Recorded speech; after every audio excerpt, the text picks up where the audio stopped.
Hola amigos, gracias por estar siempre aquí en Una Historia, un Café. Soy Arnulfo Ramírez de la Costa, profesor del departamento y la carrera de Historia. Siempre contentos porque estamos viendo diferentes temas que vienen a engrandecer, a construir, a replantear lo que es nuestra historia. Y para el día de hoy tenemos a una invitada, pues, qué bueno que sea una dama, a la arquitecta Siris Elvir, que ha tenido una amplia trayectoria en el trabajo de lo que es los centros históricos, pero el tema del día de hoy, que ella incluso lo va a decir, porque estamos replanteando esos nuevos, vamos a decirlo así, funciones de estos sitios. Pero mejor vamos a darle la bienvenida a la arquitecta Siris Elvir. ¿Qué tal, arquitecta? ¿Cómo está? Mucho gusto. Un placer, mucho gusto. Buenas tardes. También a la audiencia que mire el programa. Soy la arquitecta Siris Yasmín Elvir. Soy coordinadora de Colectivo RE y pues sí, me he dedicado mucho al trabajo de tanto de centros históricos como de patrimonio cultural inmueble y también a la educación de patrimonial, por lo menos para la identidad, ¿verdad? Pues sí, este día vamos a estar hablando un poquito del tema de paisajes urbanos históricos, que es como que un nuevo planteamiento sobre el estudio de estos conjuntos históricos patrimoniales que tiene Honduras. Qué interesante porque recuerdo que cuando uno inicia a estudiar aquí en la universidad, en principio recuerdo que se hablaba acerca de lo que es casco histórico, esto evoluciona a centro histórico, y es por eso que el tema que va a desarrollar la arquitecta Elvir pues nos viene a aclarar, y son como digo, esas nuevas aportaciones al campo de la arquitectura, al campo de la historia, y eso comentamos con ella, ¿no? O sea, la arquitectura tiene mucha relación con historia y la historia tiene mucha relación con lo que es la arquitectura. Claro, claro que sí. De hecho, cuando miramos estos espacios de la ciudad, que pues ahora determinamos como centros históricos, porque también esa es la figura legal, ¿no?, sobre la cual se desarrollan, pues desde la experiencia lo que se empieza a ver es que estos conjuntos empiezan a aislarse del resto de la ciudad. Si bien, claro, los centros históricos como los hemos concebido tienen una aproximación más especial en cuanto a reglamentación, en cuanto a normativa, en cuanto a estudio, pues solemos aislarlos un poco de la dinámica del resto de la ciudad. Y también suelen ser vistos mucho desde una perspectiva, pues en mi caso, muy urbana, muy arquitectónica, cuando deberían considerárseles más como estos espacios de la ciudad que contienen esta historia, claro está, pues ahí se desarrolla la ciudad como tal, pero que también poseen nuevos aportes. Porque lo lindo de los centros históricos y de empezar a evolucionar un poquito el concepto es entenderlo como elementos vivos, porque es que son parte de la sociedad. Los centros históricos se van moldeando y se van cambiando como nosotros como sociedad. Entonces es como verlos como museos atrapados en el tiempo, es algo que hay que empezar a pasar esa idea, ¿no? A llevarlo un poquito más allá, y es ahí donde entra el concepto de paisaje urbano histórico, que es empezar a entender las dinámicas de los centros históricos desde diversas aproximaciones, digamos un poquito más interdisciplinarias, no solo desde estos cascarones en donde se crea la historia, sino que los espacios de interacción, las relaciones de los diferentes tipos de patrimonio cultural que hay en el sitio y las relaciones que las personas tienen con el espacio público. Y pues si nos queremos ir más allá, las aproximaciones con el entorno ambiental, porque también empezar a establecer ese intercambio entre el patrimonio natural y el patrimonio cultural dentro de los centros históricos, los ecosistemas que se realizan, la forma en la que la gente genera la movilidad, la forma también en la que los diferentes tipos de factores modelan la ciudad. Un buen ejemplo, vaya, el río Choluteca. Cómo ha moldeado el río Choluteca con Mayagüela y a Tegucigalpa cada vez que se llena, cada vez que hemos hecho puentes sobre ellos. El mismo Juan Alain, la interrelación que existe, otras áreas alrededor que tal vez no están dentro de este núcleo, por ejemplo el mismo cementerio general que no se encuentra dentro de la delimitación formal de centro histórico, pero no vamos a negar el valor correlativo que tiene con el entorno de la ciudad. Entonces hacia ahí va el tema del paisaje, entender un poco que estos núcleos históricos contienen tanto historia antigua como desarrollos modernos, y hay que empezar a encontrar pues como que un diálogo, ¿no?, entre ambos, y hacia ahí va la idea del paisaje urbano histórico. Que más claro no lo puedo haber explicado realmente, y qué bueno que nuestros arquitectos egresados de nuestra Universidad Nacional Autónoma de Honduras, que también es Puma, ¿no? Claro, fue Puma. Y están también aportando estos nuevos conocimientos para poder entender mejor, porque esa es, Siri, la tendencia, bueno, no solo aquí en Honduras, sino a nivel de Centroamérica y a nivel mundial. Claro, ¿no? Claro que sí. De hecho, la recomendación del paisaje urbano ya más bien ya está quedándose como que viejita porque estamos desde el 2011, o sea, y que todavía no sepamos implementarla, me parece que tenemos que empezar a hablar con más propiedad sobre estos aportes modernos sobre el sitio. Yo creo que otra cosa que para la que nos puede servir mucho el tema de la aproximación del paisaje es para gestionar los espacios urbanos.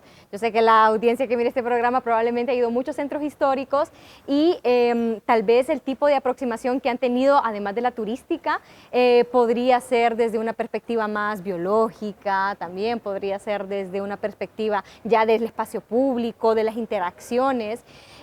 También es entender que pues ninguna ciudad, insisto, los centros históricos no son museos que se quedan en el tiempo suspendidos, sino que van progresando y hay que saber gestionar eso, porque si no después tenemos fenómenos como la gentrificación, que ese para mí es el mejor ejemplo de cómo no llevar a cabo la protección y la valoración de un espacio histórico como una ciudad. Entonces, a partir del paisaje, pues empezamos a entender las interrelaciones, la habitabilidad, la gente que todavía coexiste con los centros históricos y los aportes que ellos pueden dar a temas de gestión. Gestión desde la movilidad, la habitabilidad, la construcción, ¿no? La reglamentación, y hacia ahí es hacia donde se busca la aproximación del paisaje. Con toda su amplia experiencia, y sabemos que también la arquitecta Siris ha viajado por toda Honduras, claro, básicamente haciendo toda esa gran labor, esos aportes que pues incluso se utilizan en las diferentes asignaturas de nuestra universidad. Un trabajo muy importante, un trabajo de una investigación histórica que le toca hacer, ¿verdad? Claro que sí. Y eso, claro, y eso es lo importante, ¿no? Y son esos aportes. En base a su experiencia, en Honduras ya hemos comenzado con eso. ¿Hay algún lugar en que ya podemos decir que está al día? Mire que las ciudades que más han tenido proyectos así de planificación y de estudio, como los grandes, Comayagua, Gracias, Sojojona, Santa Rosa de Copán, que ya tienen sus planes también urbanos ciertamente desarrollados, sí siguen algunas directrices dentro del planteamiento del paisaje urbano histórico. Lo que sucede es que nos quedamos mucho todavía con la definición de el edificio y el núcleo y el amortiguamiento. O sea, todavía está muy rígida desde mi perspectiva la manera en la que lo seguimos viendo. Otra cosa es la gente, las personas que interactúan todavía con estos espacios, ya sean vendedores, ya sean los mismos habitantes de la ciudad, las mismas autoridades locales. Es empezar a entender mejor estas dinámicas y ver cómo se pueden modelar mejores formas de aproximarse a ellos. Otra cosa que creo que nos puede servir mucho a la aproximación de paisaje es que usualmente, bueno, por lo menos el entendimiento que yo he visto con muchas personas, cuando hablan de centro histórico, tienen en su cabeza mucho Comayagua colonial. Así debe verse un centro histórico. Tiene que verse como Jojona, como lo que tenemos ahí, o de repente como todos estos espacios que han sufrido ciertas dinámicas, ¿no? De restauración y de apoyo hacia la conservación. Y claro, son un excelente ejemplo, son espacios hermosísimos, pero entonces cuando esas características no se cumplen en otros centros históricos, entonces no hay centro histórico. Ese es el diálogo que yo mantengo con las personas, que es algo que tenemos aquí en Tegucigalpa. En Comayagüela entonces no hay centro histórico porque no se parece en nada a Jojona, no se parece en nada a lo que tenemos en otras áreas allá afuera. Pero eso no significa que no esté. Y es ahí cuando creemos que tal vez el concepto del paisaje ayuda a entender más que el de centro histórico, y también ayuda a la gente a entender que si bien tal vez no existe esa homogeneidad en cuanto a la imagen urbana, sí existen patrones importantes históricos. Entonces el paisaje nos ayuda a entender eso, a entender ese un poquito más allá y a revalorizar desde otras perspectivas la ciudad. Una experiencia muy bonita que yo siento que tuve, que fue el año pasado, que cuando se realiza la investigación de parte del Instituto Hondureño de Antropología e Historia de La Esperanza en Tibucá. Aquí tenemos un buen ejemplo de cómo dos ciudades pues tienen un patrimonio que se complementa, pero que pertenece a dos ciudades, o sea, administrativamente está bien separado. Tenemos un patrimonio material, un centro histórico bien bonito, definido, cuidadito, que es el de La Esperanza, con la gruta, ¿no? Todo el paseo, las casitas pues bien ordenaditas. Existe, pero Intibucá, que también es una ciudad, tiene su otro patrimonio, pero no vamos a ver el mismo patrimonio material. Pero los indígenas lencas tienen sus expresiones dentro de Intibucá. Entonces, ¿cuál es más centro histórico y cuál es menos centro histórico? Cuando hay diferentes tipos de expresión y se materializan de maneras diferentes. Es ahí cuando nos viene mejor el paisaje, la coexistencia de ambos y que se complementan uno con el otro. Y cómo también la interculturalidad que ahí entra, claro está, tienen ese diálogo entre ambas ciudades. Entonces me parece que el paisaje llega a cubrir esas cosas que tal vez nuestras aproximaciones a centros históricos todavía no nos han permitido llegar al más allá, llegar a ese poquito extra que se necesita para un espacio. Y usted mencionaba incluso el caso de Ojojona, ¿no? Ojojona que pues ha habido tantos estudios históricos, arquitectónicos, etcétera, pero uno ve Ojojona, pero antes de llegar a Ojojona usted pasa por Santa Ana. Ahí más o menos se podría decir lo que usted comenta. Tenemos otro tipo de aproximación y es este paisaje. Cuando hablamos de ambas ciudades, y ahí la historia nos ayuda mucho, que también hay que entender que los centros históricos son históricos por algo, porque tienen historia y es ahí donde tanto la antropología como la historia nos ayuda mucho a entender.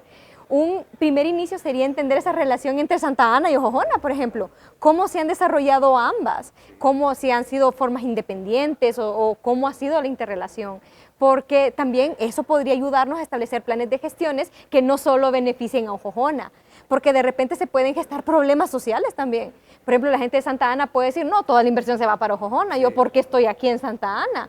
Cuando Santa Ana también tiene sus propios valores y si los unimos a los valores de Ojojona, podrían complementarse ambos. Pero ahí donde entonces viene esa otra percepción. Yo no sé si usted sabía en sus investigaciones, sobre todo hablando un poquito de solo Ojojona y Santa Ana, que originalmente la carretera del sur, que es la carretera más antigua de Honduras, realmente se había planteado hacerla que pasara por Ojojona y por Santa Ana.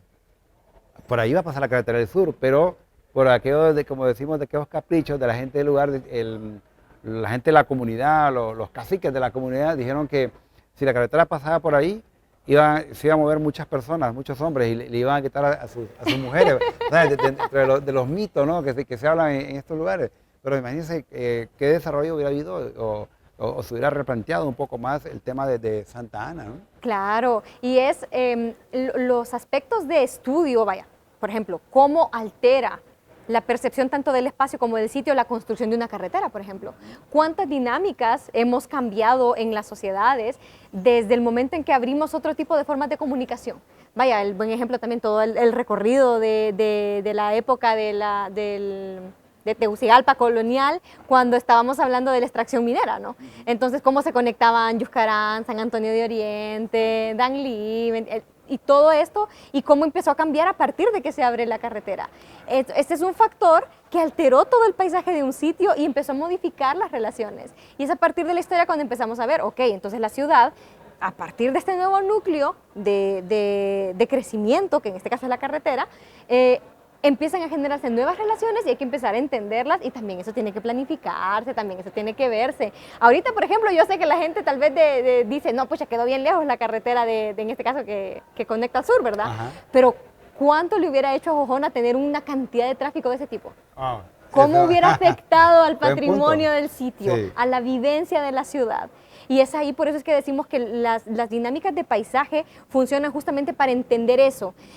Cuando hablamos de la diferenciación con centros históricos, es que usualmente el centro histórico se mira más como los espacios históricos, las calles, las plazas, ¿no? Y los edificios. Pero cuando ya incluimos el fenómeno de paisaje, estamos viendo, ok, si hacemos nuevas formas de movilidad, ¿cómo van a afectar?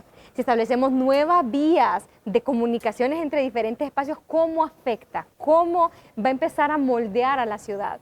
Y me parece un factor interesante porque hay que tenerlo en cuenta, ya que si bien los centros históricos están vivos, claro que sí, por la misma forma en la que están vivos, podemos llegar a perder muchos elementos que dan y los caracterizan con su propia identidad. Y tenemos que empezar a trabajar sobre ese tema, que es algo que también que hemos insistido mucho, tanto desde el Instituto Hondureño de Antropología e Historia se insiste, como de Colectivo RE, el tema de planificar, para no perder tanto ese elemento identitario que coexiste en las ciudades. Y es por eso que la aproximación de paisaje urbano histórico habla de 3 fases, así a manera muy general, ¿no? Tenemos la fase más analítica, que es el estudio, pero ya no solamente en este estudio físico sobre el sitio, sino que lo topográfico, lo geográfico, lo antropológico.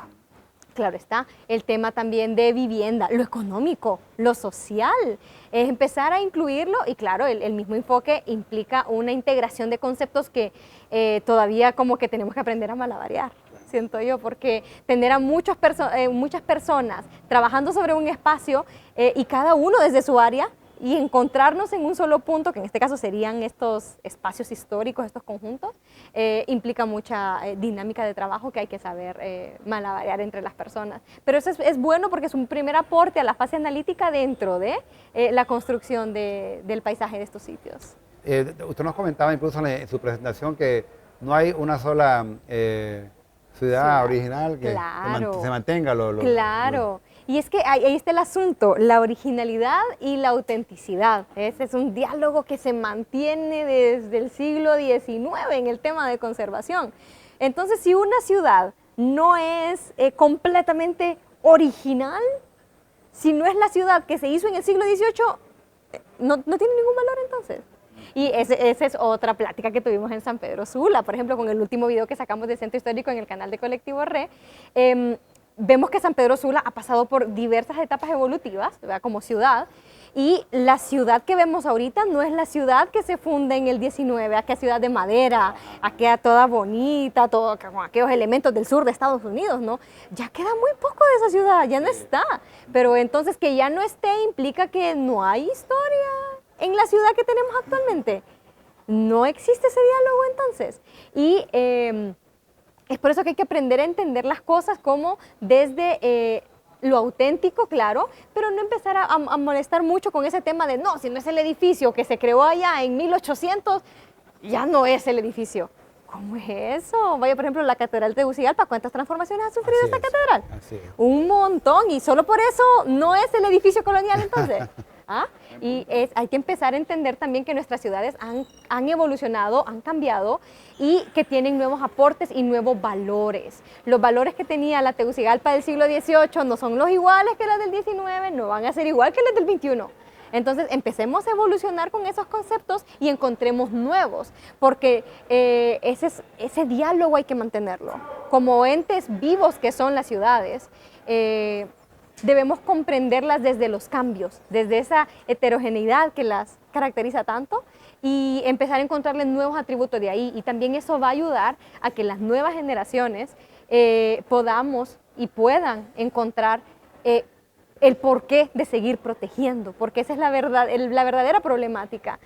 Si, por ejemplo, nuestras generaciones, creo que todavía hasta la mía, hemos encontrado como forma de ligarnos a nuestra identidad dentro de ciertos espacios. Pero ¿y la generación Z? ¿Ah? Los nuevos muchachos, estos que están creciendo desde el 2000 para acá, que tal vez ya no tienen acceso a estos espacios y no los conocieron como tal vez algunos de nosotros sí los conocimos. ¿Qué nuevos valores podrían tener para ellos? Y son esos valores los que tenemos que empezar a encontrar porque si no vamos a perder. Lo vamos a perder esas ciudades. Usted exponía al principio de que lo que es Comayagüela, Tegucigalpa, vamos a la parte histórica, bueno, recordemos que Comayagüela era la ciudad de indios, ¿no? Claro. Y Tegucigalpa la ciudad de criollos, o sea, españoles nacidos aquí en América. Pero también es también interesante porque usted se va, por comparar Europa, España, en Madrid está la zona de los Habsburgos y la zona de los Borbones, que está dentro del centro histórico. Entonces, ellos lo que hacen, lo separan, pero están integrados. Correcto, y hay una integración, existe un lenguaje entre estos espacios y se entiende también históricamente la importancia que ha tenido y la manera en la que van marcando la ciudad. Entonces, desde la aproximación del paisaje también aquí, podríamos empezar a ver esas correlaciones que hay entre estos núcleos que se conurbaron en su momento. Y también podríamos explicar, por ejemplo, otras aproximaciones a otros sitios. En la zona norte, empezar a entender cómo Choloma, Villanueva, Pimienta forman parte común de una historia, por ejemplo, con San Pedro Sula. Otro ejemplo es, la misma Esperanza, Intibucá, dos ciudades que son diferentes, formas de concebirlas, pero que han estado juntas y se están conurbando y siguen ahí.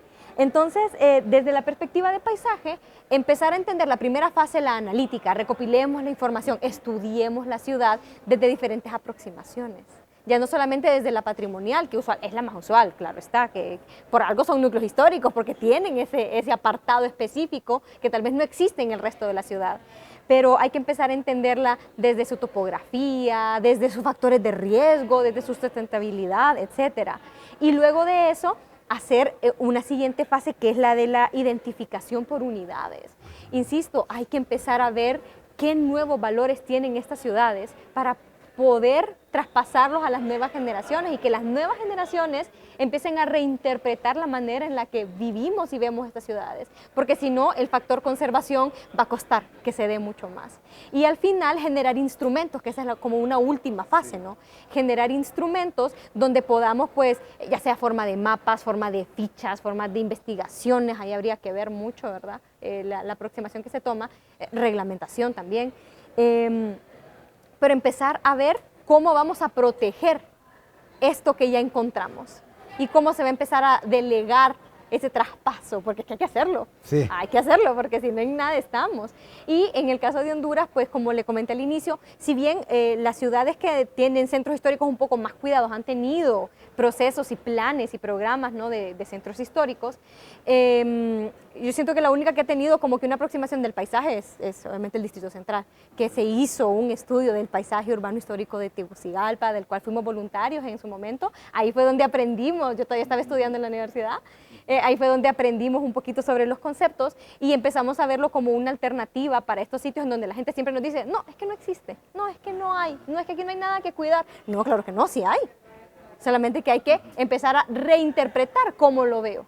Eso es lo que hay que hacer. Otra perspectiva, no a la que estamos acostumbrados, siempre lo he dicho. Sí, realmente hay una reacción de la gente ante un cambio, ¿no? No quieren pasar ese puente, como se dice comúnmente. Yo creo que es importante por eso el que personas como la arquitecta Siri Selvir, que nos viene a ilustrar con esta temática y que, como bien lo dijo ella, desde el 2011.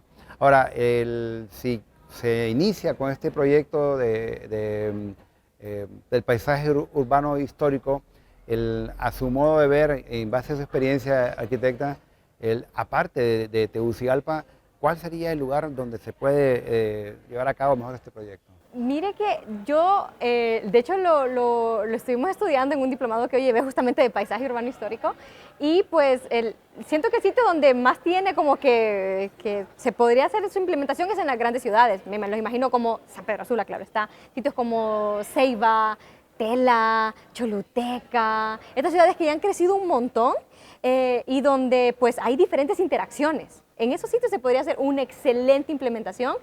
El ejemplo de Tegucigalpa para mí siempre lo voy a llevar, tanto por los bonitos recuerdos que tuvimos para hacerlo, como por las buenas herramientas que adquirimos en ese proceso, como para poder implementarlo en otros ámbitos urbanos. Pero para mí el concepto de paisaje lo podemos implementar en todos lados, en todos los centros históricos, no importa cuán grandes o cuán chiquitos sean, entender la correlación entre los valores materiales e inmateriales de los sitios, eso aplica para todos lados.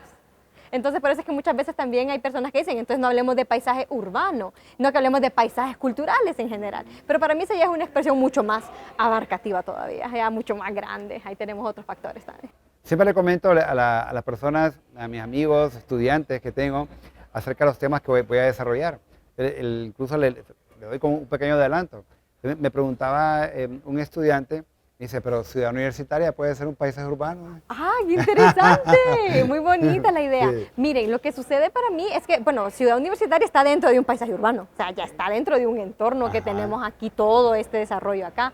Pero ya hablando como la ciudad universitaria, el elemento, pues claro que sí. Yo creo que ya hay edificios que ya merecen pues llevar esa categoría de ser excelentes ejemplos de patrimonio más moderno, eso sí, ¿verdad? Y de expresiones más modernas de la ciudad. Y por moderno no me refiero a contemporáneo, me refiero a que eran de la época moderna, ya por los 50, 60, ¿no?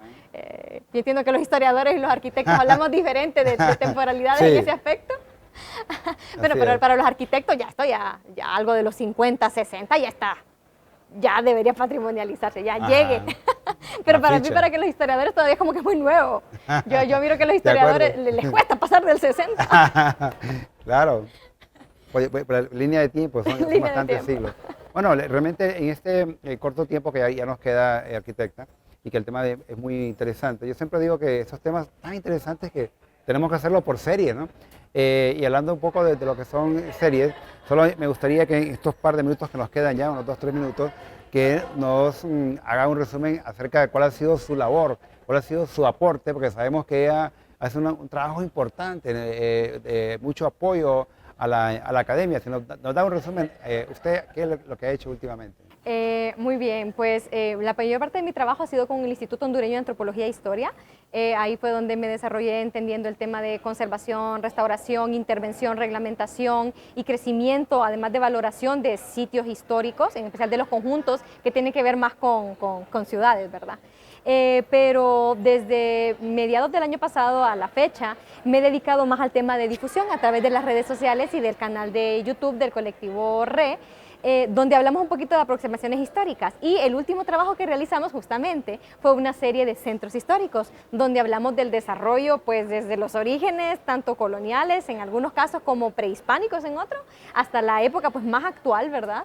De 4 ciudades, en este caso Danlí, Juticalpa, Comayagüela, como un primer inicio del Distrito Central, y claro, San Pedro Sula.